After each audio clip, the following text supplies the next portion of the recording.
in those days were extremely usual, and even more unusual was a car driving around a back paddock at night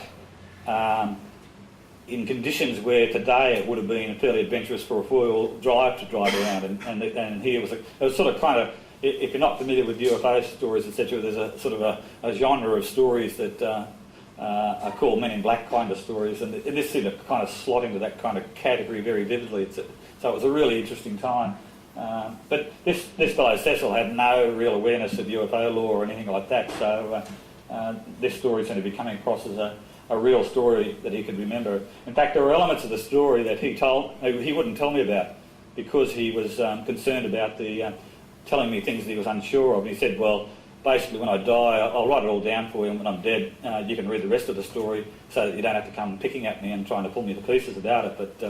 But only recently I reminded him of that sort of offer, and I didn't remind him of his offer to do it as a deathbed confession. And fortunately he forgot about the deathbed confession side of it and told me the rest of the story. So, and I've included parts of that here, and part of that was this business with the car coming onto the property late at night, going down into some of the worst accessible parts of the paddock. And the reason why he mentions that story is that all this weirdness stopped after the arrival of that vehicle onto the property. As the car came back up the hill, one of the people got out of the car. It was a fairly pitch black night. They tried to find out from these people what the hell they were doing on the property, and they just wouldn't communicate, and they weren't able to get close enough to get a clear idea of what they looked like. There was also another strange person that popped up wearing full white sort of clothing, like a white suit, that turned up to a house, their neighbour's house, and both the McGanns and the neighbours were at that house just at a party. And this fellow walks into the house. Each of the families thought it was a person known to the other family, and had no idea this person was a complete stranger. Not too many people walk around in white suits in the middle of the evening on a remote sort of country farm in the middle of the night. But yet another strange thing during that same week, and so we're sort of left with sort of nothing but a whole pile of insoluble mysteries here. Probably best idea, I'll just go quickly onto a couple more slides. Just to give you some similarities, Mothman, this is a name given to a range of sort of these winged creatures that were seen in the United States in West Virginia in 1966-67, and got christened as the Mothman. And this was all tied up with almost like a direct rerun of the stories that occurred at Fernvale back in 1927. And these things were seen quite frequently in West Virginia at Point Pleasant, and were documented in a book by John Keel called The Mothman Prophecies, and that's the book that's going to be the subject of this Hollywood film coming up next year, and we're just kind of hopeful that maybe the Hollywood film will bear some slight resemblance to the original story, but we'll wait and see. But anyway, it's got a big name, Richard Gere, associated with it, so this should be entertainment value at least anyway.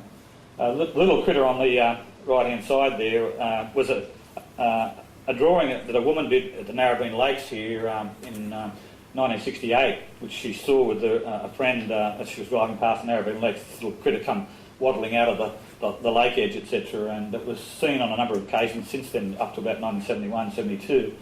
The reason I put that in there is that during the daylight, after the discovery of one of these dead cows, Cecil had gone out onto the edge of the property, and on the other side of the ridge, down in the valley, he could see two of these, what seemed to him to be like human two-legged creatures, but with like a trunk-like thing sticking out the front, very similar to this drawing this woman saw at Narrabeen in 1968. Now, he's really not, this is one of the things he didn't tell me about originally, but told me about quite recently. And he kind of thinks now that maybe what he saw there was these bird-like creatures in daylight with the wings crossed like this, and maybe it gave the illusion of a trunk at the front. He was never sure, but these things seem to be wandering backwards and forwards across the bottom of the valley. It was sort of a very strange time, and a lot of strange events going on. Next. Part of the cover of John Keel's book, The Mothman Prophecies.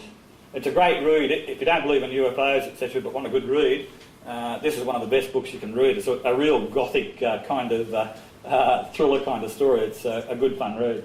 But certainly it has some interesting things to say, and probably it's best to read it with a completely critical mind, because you won't believe half of it, but the rest of it's good value. Next. Just a cover of one of the early 1980 books by Janet and Colin Board, covering this whole genre of strange creatures. Bit of a an idea of some of the categories of creatures that are reported. Next. And a quick plug for my book again. So, what I would do is, if we've got time for a bit of a blast of the film. Sure you do. Yeah. So if you want to be dexterous, this whole thing is designed to see whether you're all still awake. Rather than try and drag this all the way up to the front, this is a video that I did a couple of weeks ago with Cecil, telling parts of the story. Do we have... Oh, you've got next to Yeah. Hopefully it's not good. Go and press the play.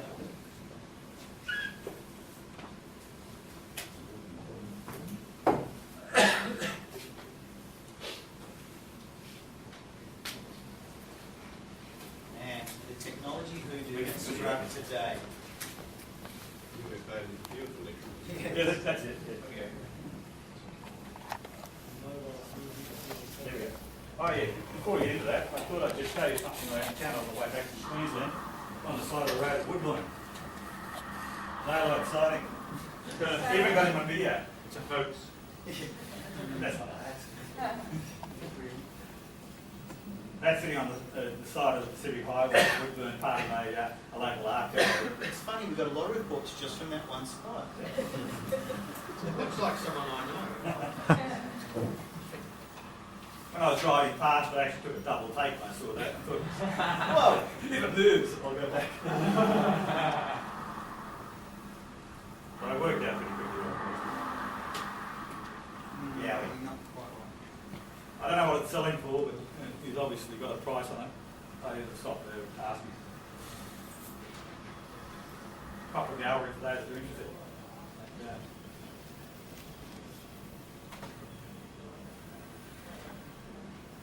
So this is Cecil on the left, and on the right, he's about 83, 84. Your dad used experience back in 27.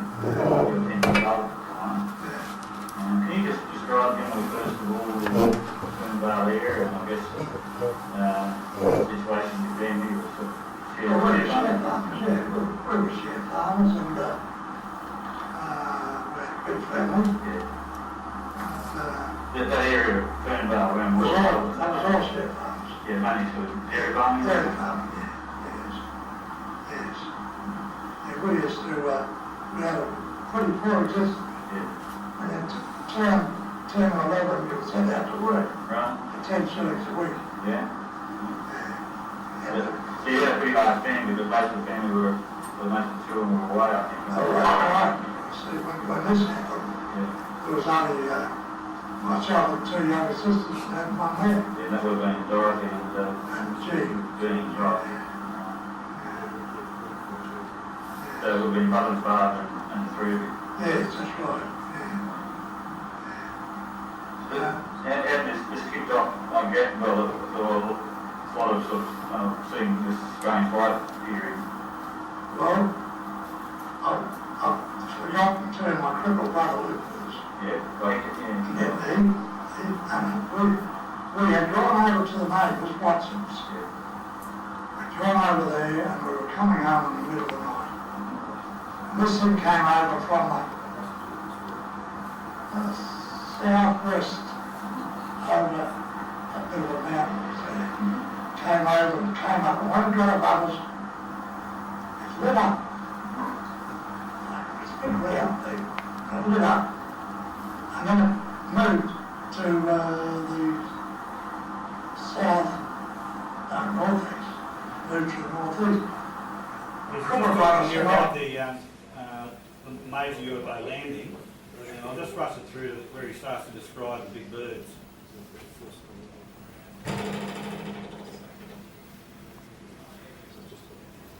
A bit constrained for time, so I'll just do a quick excerpt where he starts talking about the birds.